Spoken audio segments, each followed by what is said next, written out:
Angelica Toy with Rebel News, reporting from State Farm Stadium in Glendale, Arizona, where thousands have gathered today for the official memorial service for Charlie Kirk. This is one of the largest memorials yet, and doors are set to open at 8 this morning, with the program beginning at 11.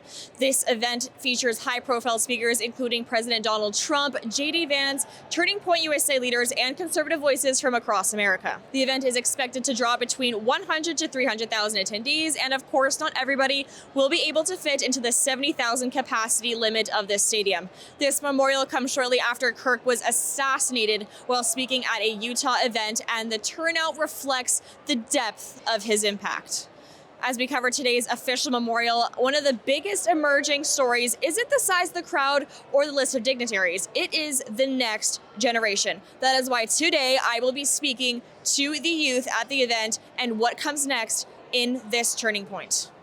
Charlie built an organization that reshaped the balance of our politics. Turning Point brought millions of young people into conversation with one another, brought millions of people into advocacy. He asked of us, not just that we talk about saving our country, but that we actually go and do it, and we do it together. What does keeping Charlie Kirk's legacy alive mean for you as a next generation? Oh, it definitely means just sharing my beliefs no matter who wants to oppose me. I think that Charlie Kirk was just so influential for my generation especially for young men of the generation, just really making sure that God is the center of everything that you do. I just think that's so important for people to realize. To keep your faith and what you believe. I just think being really peaceful with it and trying to spread positivity and not just being a very extreme left or right, fighting for the good, not just a party. To be strong in our faith in Christ and to always believe and not morph into the flesh. And it means to fight for the right things and don't let other people's opinion affect what you want. Working hard and having a family, mainly I don't know, on Instagram I see a lot of manosphere stuff about the divorce laws and how a guy can do absolutely everything right and get absolutely wiped out, and it's really seeing Charlie Kirk, it's okay, it's possible. I should actually probably try, maybe talk to girls a little bit more. It means a lot.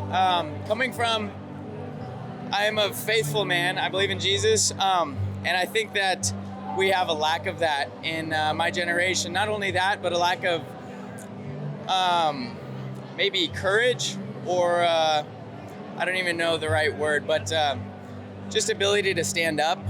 I feel like we're kind of quiet and we have a lot of opinions, but we don't want to do anything about those opinions. And so I think it's up to us to kind of change that. And I think this, although is a bad moment, in our history, I think it's a turning point. I think that's kind of poetic. It's just staying true to the truth, and I think a lot of people in our generation are getting a lot of false narrative from the media about who he was as a person. So I feel like carrying on his legacy would definitely be spreading all the positivity he put out through the community, not only for the younger generations, but for the older generations too. I feel like he had a really big impact, not only politically, but also he had a very strong belief in his morals, and he had a really good foundation for his faith, and I feel like that could be very motivational for our generation if we just listen to the truth and stop listening to all of the false narrative that goes around. Charlie was one of the few who always gave more than he took. He was a giver, much more than a taker.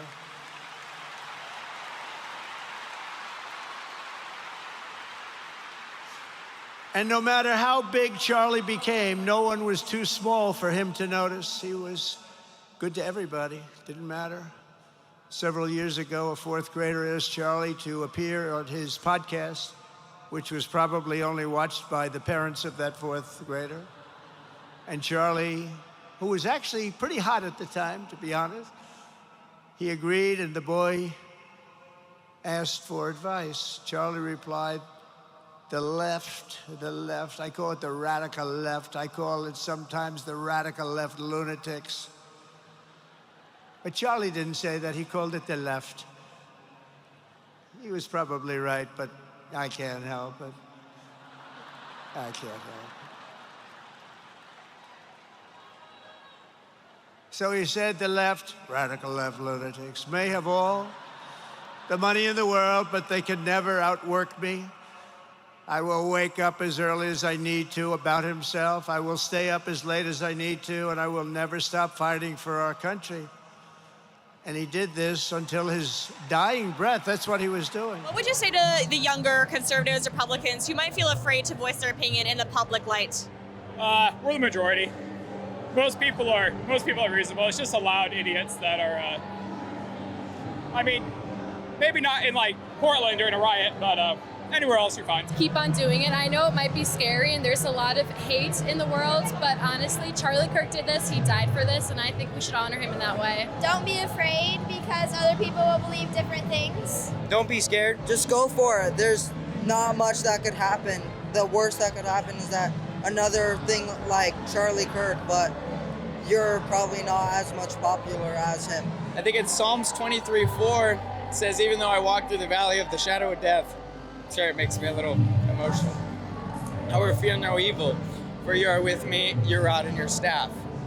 And so I think just having those type of things in mind help us to kind of push forward and fight for what's good rather than left or right or up and down, black and white type of thing. So at least for me, I'm 17, that's kind of encouraged me. The best way is just be peaceful about it and not try to just force your opinion on them. I just think like trying to guide them and just tell them why you explain to them why you think that. Just being peaceful about it, I think is just the best way to avoid backlash and negativity. Personally, I've struggled with it too. It's really hard to have a constructive, respectful conversation to a lot of people that have different political beliefs, but I feel like if you are willing to have if you're willing to have open eyes and see everyone's perspective, I feel like you could really not only learn from other people's beliefs and people's views, but I feel like you could also maybe even change minds, maybe even have a more positive approach to the people around you. I feel like it is difficult to voice my opinions about stuff as a young Republican, I would guess, but to be honest, it's just you really have to be able to have that firm boundary of your beliefs, and you can't really let other people talk you down for your beliefs, or you really just have to stick up for yourself, and I feel like that's what a lot of kids are scared to do now.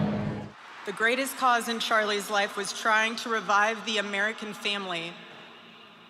When he spoke to young people, he was always eager to tell them about God's vision for marriage and how, if they could just dare to live it out, it would enrich every part of their life in the same way that it enriched ours. What is one thing that Charlie Kirk said that is going to stick with you for the rest of your life? That he wanted to be honored for or remembered for his faith. That he was religious in his word. Just how he believed and just kept going. Just to be fearless and bold and courageous and to not back down and to love God. When the guy asked him, like, hey, what happens if it all goes away? What do you want? He's like, I want to be remembered for my faith. And as a Christian, that's kind of a wake-up call to be like, okay, I need to serve God first. I watched a lot of him. I can't really name much of he done, but I like that he let everyone. He talked to everybody, regardless of who they were, what they believed in, other factors. I just really like that he was open to everybody, and just being that openness and welcoming will stick with me. I can't think of anything specific, but just the way that he leads by example, I guess. Doing rather than just talking about, I think is a big deal and something that can be that should be modeled within the younger generation, but just everybody. We had a conversation about someone's beliefs as if they, what their opinion on what a woman is. And as a woman, I feel like the identity of a woman has been very changed, and it's a very broad spectrum, and I feel like that's not really fair. I believe that he said some things about keeping your gender identity solid. Like, you can't, if you're born one way, God's always going to look at you that way, no matter what you think your path is. Like, God really put you in your body for a reason, and he has your life planned out for you, and you just have to listen to the Lord and follow what he has to say, because he has a plan for you. And I feel like Charlie Kirk really stood up for that, and that's really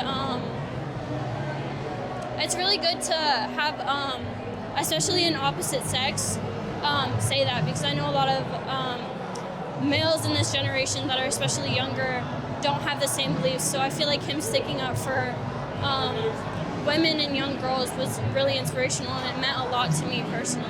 As always, stay strong and stay free. For Rebel News, I'm Angelica Toy. To see all of our reports here at Arizona from the official Charlie Kirk Memorial, please head to rebelnewsusa.com.